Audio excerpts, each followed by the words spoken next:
Hello everyone, welcome back. We have a semi-new feature called queue messages that will only be sent once the agent is idle. So let's do a example. Let's highlight this function and we'll go to AMP and we'll say document this function in readme.md. So what we do is we'll hit Command Enter and then we'll go to the next thing, say add examples.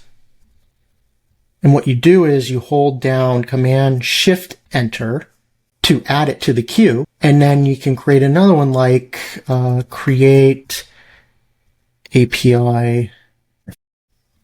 So let's see how this does.